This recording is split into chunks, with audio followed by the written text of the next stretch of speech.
she got was a plea from the minority leader, Senator Abamoro, asking the Senate to reduce the suspension to 3 months. I say this with all with all sense of responsibility. But I think that with what has been canvassed here and the unanimity of senators on the gravity of these incidents, on the integrity of this institution, that 3 months is sufficient for some level of restitution. Abamoro's appeal was flatly rejected in the face of fierce opposition by senators, including those from our People's Democratic Party, PDP, calling on the Senate to unleash its powers on her to serve as a deterrent. The past 2 weeks, the integrity has gone down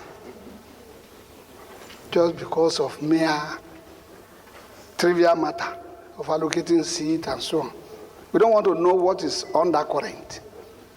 God so kind, those people who push you to assist, they have confessed. And I have prayed for him that may God forgive him and jubril. Even the plea not to withdraw her security details was equally thrown out. Natasha Akpabio could, however, get a reprieve and return to the Senate much earlier if she apologizes in a written letter to the leadership of the Senate. But as Sergeant-at-Arms closed in on her to effect the suspension order, Akpabio had this parting word for Akpabio and the rest of the Senate. This injustice will not be sustained. The pursuit for justice. Sensing that a microphone had been turned off, she stormed out, closely marked by the Sergeant-at-Arms, who escorted her to a waiting vehicle. Omo Bazwai, Arise News. Right. I don't know if we would say that this sums up the case that we've been following in the last few weeks or just begins a new setup. Of course, you've seen the main report, as Omo has said, that Senator Natasha Akpabio has been given a 6-month suspension as recommended by the Senate Ethics Committee. Your take on this story, Rufai? Yesterday, democracy went on holiday. Travesty replaced it. That's what happened yesterday. Yesterday, an institution that is supposed to stand tall was at its lowest ebb yesterday. Yesterday, we had the Senate violate a court order because they wanted to nail Senator Natasha Akpabio. Yesterday, we saw a Senate Ethics Committee that didn't hear from the side of the dramatis personae and all of this drama, but went ahead to make his conclusion based on other people they spoke to without the dramatis personae being there. And he reached a verdict of suspension.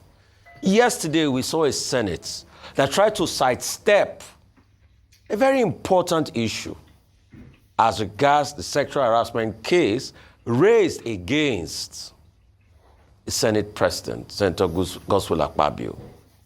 Yesterday, we saw high-handedness, political brigandage. Yesterday, I wept for my democracy. The same democracy patriots like M.K. Abiola fought for and laid their lives for. But I hope at some point, Nigerians will rise up and will weep no more. Anyway, there's a background to all of this. All we are saying, let investigations be held as regards the sexual harassment case. We saw the ethics committee that made its deposition, but what the ethics committee failed to realize from the video we all watched, that there was actually an altercation. It wasn't just only Senator Natasha Akpabio speaking to the Senate President. He spoke back. He even threatened suspension while the altercation was going on. So it wasn't mute every step of the way. But obviously, if you want to call somebody a bad name and bury him, you look for ways to do that quickly. Anyway, what's the historical antecedents? The people that have been suspended by the Senate that went to court, the court overturned those suspensions, and the Senate did not pursue those cases any longer. Ombakige comes to mind. Ndume comes to mind. The Senate, too, will have to tell us why, despite a court injunction saying, let's stop the process, they went ahead to still do a process that they brought forward just to be able to nail Senator Natasha Akpoti. Like she says, this injustice will not be sustained. Definitely the fight is on, but I weep for Nigeria.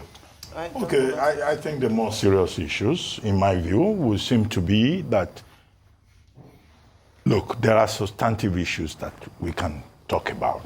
Yesterday, we had two persons here, Kingdom Okere and Maxwell Opara, both lawyers.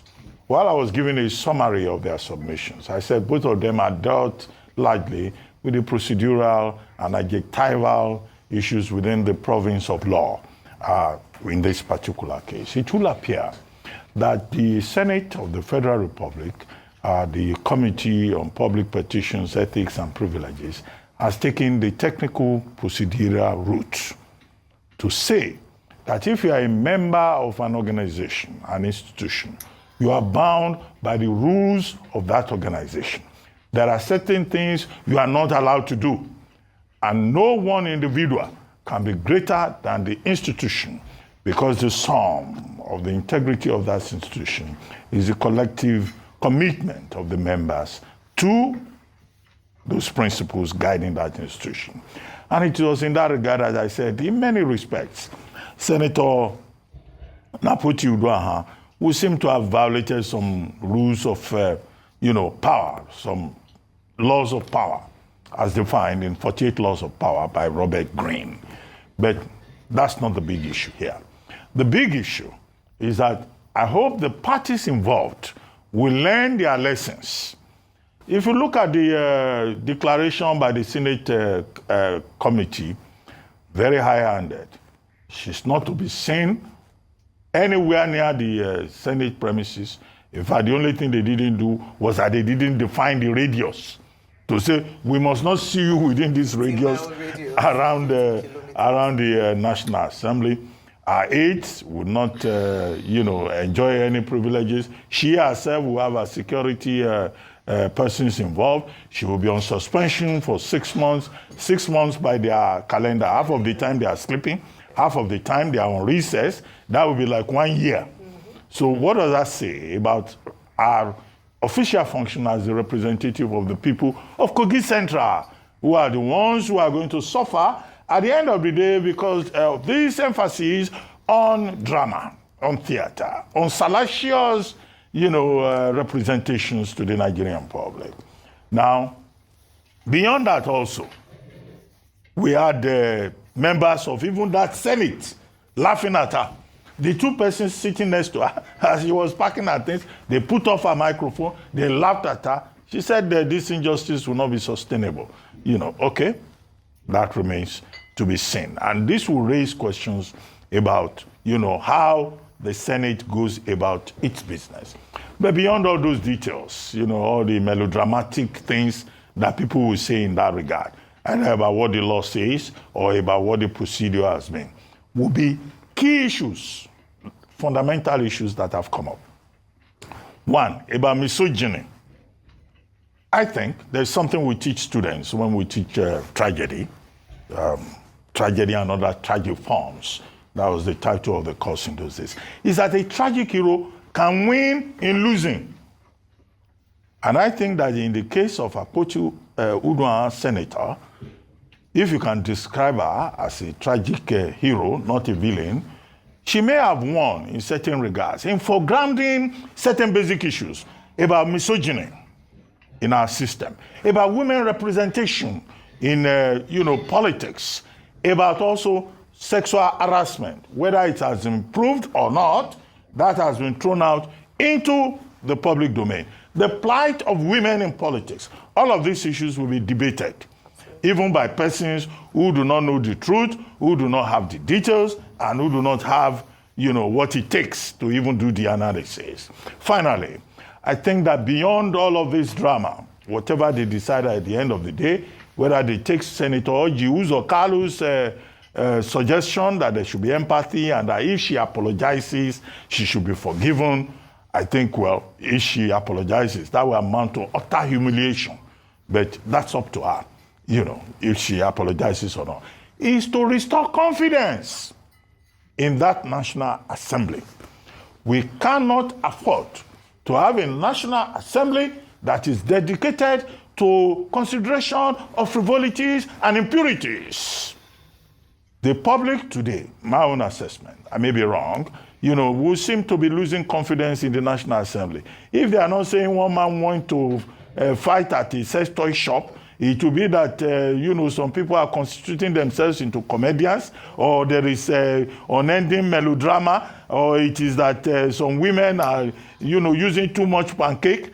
This is supposed to be a very serious institution. We need to remind ourselves. And the members of that assembly need to restore confidence in that assembly. We want to hear debates, as Mr. Peter Obi has argued, about serious issues of governance that will move this country forward. Not issues about this woman is seductive, this one has 4 wives, I slept in Obajana's cement factory. Is that place a hotel? Look, all these things, they are just basic distractions. And I think that the members of the National Assembly, both the Red Chamber and the Green Chamber, should be well advised to conduct themselves as serious-minded people. I don't like sitting down here, discussing frivolities, discussing fluffy stuff. All right.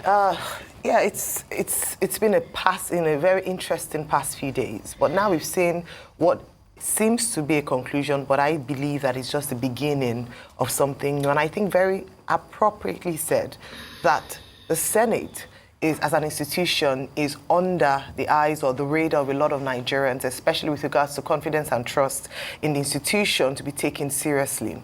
Yesterday, like I said, would have proven an opportunity for the Senate to at least begin to build the confidence in people that it is an institution that follows due process and respects the rule of law. Unfortunately, in many instances or in many things that happened yesterday, they've eroded further the trust of people in the institution. Number one was the way the procedure was done. We had talked about this at length yesterday, even with our guests, around the implications of having a court order to stop the proceedings, at least in the interim, and how that was ignored. We talked about the fact that Senator Natasha Akpoti-Uduaghan, in respect of that court order, refused to present herself to the committee, and despite that, the process seemed to have been expedited, and the committee found her guilty on all counts. Number 3 was that she was seated in the chambers yesterday. And we saw yesterday, for those who watched the live proceedings, which was aired yesterday on Arise TV, we saw how each of the different senators, all men, I must say, were recognized in the House, in the chambers, and were allowed to speak. But she wasn't recognized, and she wasn't allowed to defend herself. So even if she didn't go to the Senate committee, appear before the Senate committee, that was an opportunity for Nigerians to see that at least she was giving a voice in the matter. You cannot be judged or brought before a panel and your voice is not heard at all to consider, even if it's just for the optics. Now, talking about optics, something else that a number of people challenged was the fact that the Senate president, who is a principal actor in all of this, was the judge and jury in his own case. He was the one who presided, despite the calls by notable Nigerians that in the way that the president of the 8th Assembly had done to recuse himself, even if it's just for the optics.